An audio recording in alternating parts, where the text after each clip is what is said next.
Oh, man, I hate Mondays. Nah, man, it's Tuesday. Wait. What day is it? You know what day it is. Tuesday. Brewsday Tuesday. Oh, yeah! It's time for Brewsday Tuesday, brought to you by the Cellar and Six Pack Store. Here's DreZ and Big Nate. Brewsday Tuesday indeed, and yes, brought to you by the Cellar Restaurant and Six Pack Store in downtown Blacksburg. These beers did not come from there, unfortunately. I don't know if I guess they could get them if they really tried. Maybe go into them and ask for them by name, and maybe Mikey can make it happen. Oh, I'm certain they could. And I'm sure he'd be all about it over there, because I know that Mikey is big into the rock world. But we are drinking. I'm very excited. We're doing an entire show of Belching Beaver and Deftones collaboration beers. So I have been lucky enough to come across a couple of them in my travels. However, you haven't had any of these collaboration beers, have you? These have been a bucket list item for me, and it was just a matter of finding the initiative and the cause. And back when Huck and I were doing it, I considered it, I flirted with it, and I was like, I don't know that Huck's going to appreciate a Deftones collab as much as DreZ and I would, so I finally pulled the trigger on that. Week 3. He would probably appreciate the brewery's name, though, because Belching Beaver is pretty hilarious, let's be honest. But for the first round, I just popped the Digital Bath, which, if you're a Deftones fan, you might remember that. I do believe that is a song title, correct? It is. It comes off of my favorite Deftones album, the 2000's White Pony. Yeah.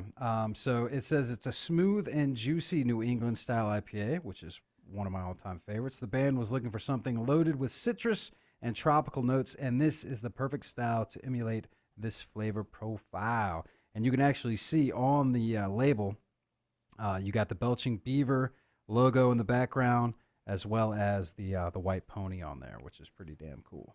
Yeah, I love, so I've got the Deftones, we'll get into that in a second, but I've got the Deftones Phantom Bride India Pale Ale. Phantom Bride, of course, off of 2016's greatly underrated Gore.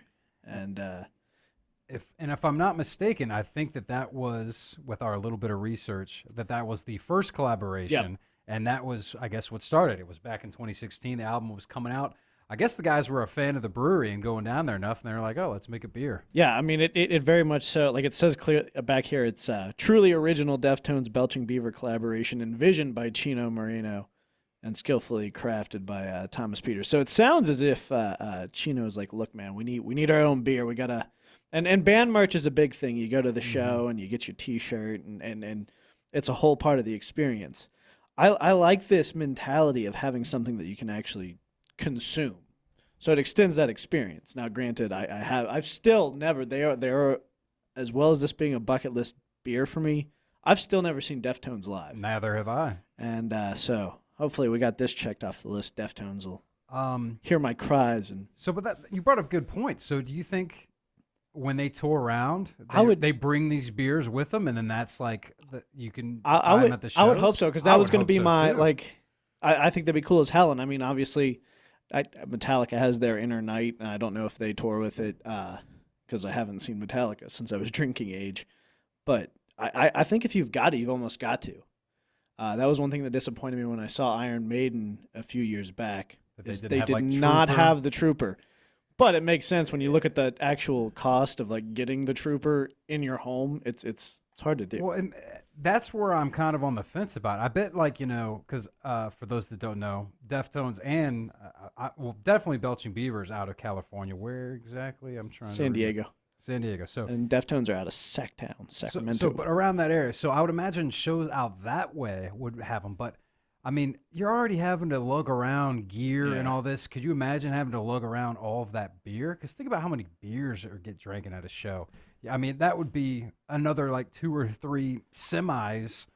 Yeah, you'd have to be torting around. Logistics of it, and then the risk of transporting the beer, I suppose. Because I know even at Floyd Fest a few years back, they had their Floyd Fest beer and the refrigerated truck like ran into an issue, and they lost like half their kegs of it. Yeah. So I guess there is like a little bit of a logistical nightmare. But Well, and but not tall only- boys, you could transport. Yeah, but that being said, different, states have such weird alcohol laws, and venues might have their own. So I feel like it probably, if they could make it happen where they could have it on sale during the shows, I'm sure they do where they can, but I can't imagine they're torn around with it. I'm doing Although that would be fantastic. I'm doing too much wishing and dreaming. I guess we need to consider that at least I was able to get this shipped to, well, actually not my house. I had it shipped here at work. That's when you know you've made it. You can have a beer shipped to work and no one questions it. No, in fact, it's not only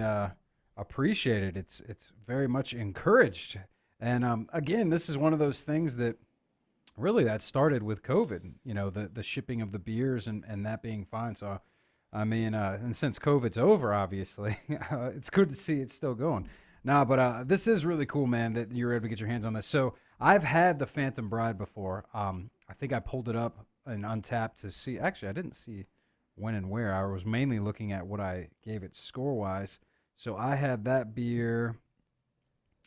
It is loading. It is loading. I gave it a 4.5, and I had it down at Baby Beach, which in 2021, April of 2021. So obviously, So you were on the road. Yeah, definitely on the road. This was a surf shop area. It doesn't really tell me exactly where Baby Beach is. This actually might have been, let's see, April. Yeah, this must have been in Aruba is where I got my hands on this beer. Dang. And that actually does remind me, because yeah, I do remember getting very excited when I was over there because they had the Deftones beers, and it didn't really make that much sense to me, except somehow it did make sense once I thought about it, but now I can't quite recall how that worked. I guess it was where geographically Aruba was, so it would make sense that they'd be getting their main supplies from like California and stuff, but I don't know. That to me, and you may have run into it on your trip as well, but there's something weird and very cool about, you're visiting a place, but you find this like really weird niche. It's like something you've been looking for, but you didn't go there to seek it out. Yeah. Like one of those things every summer when we go to the Outer Banks, the first time we went down when I was 21, you can drink on the beach. It's apparently no rules, but there's actually bars on the beach where you can go get your drink and then walk around. And I remember just being so damn excited, of all things, that I was able to buy 16-ounce National Bohemian cans at the beach and just walk around. And it's like I had not gone to seek this out, just completely happenstance. And I think those lead to some of the best beer drinking experiences. You got your hands on the Natty Boh on the beach. Natty Boh, of all things. Yeah, that's awesome. But yeah, and actually I just looked up, and the only other time I've had, I guess, both of these beers was in Aruba. So you can see like it's been out on the beach where it's looking nice. So yeah, I just got lucky with those. And it was this one store happened to just have like a great selection of craft beer, and then I was just like, oh my gosh, it even has these. So I was very excited and paid pretty high dollar for it, but at that point, So didn't care. I mean, you've left the country more than I have, and kind of left the continent a little bit more. How difficult or easy is it, like for instance in Aruba, to find like what we would consider craft beer here? Good beer. Yeah.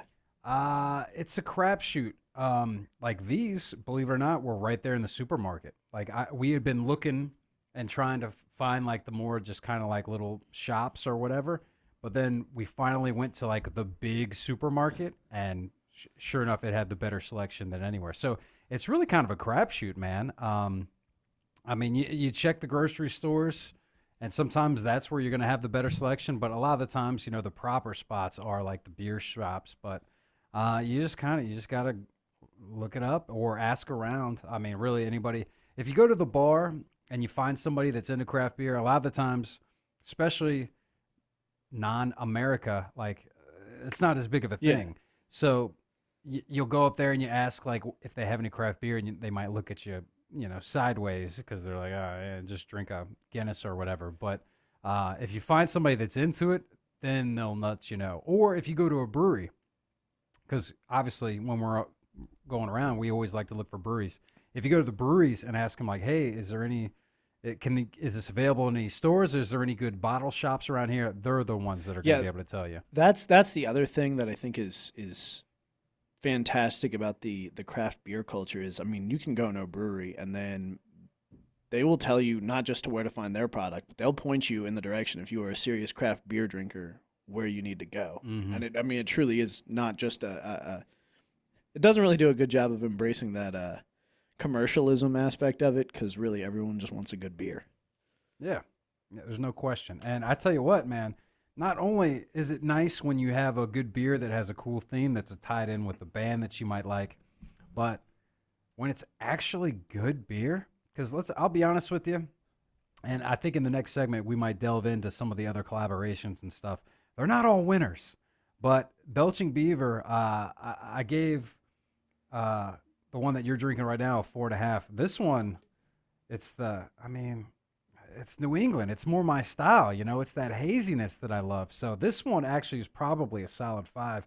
I don't think I touched on it. It is a 6.5% beer. So I think that yours is even more, is it not? It is, yeah. It's a 7.1.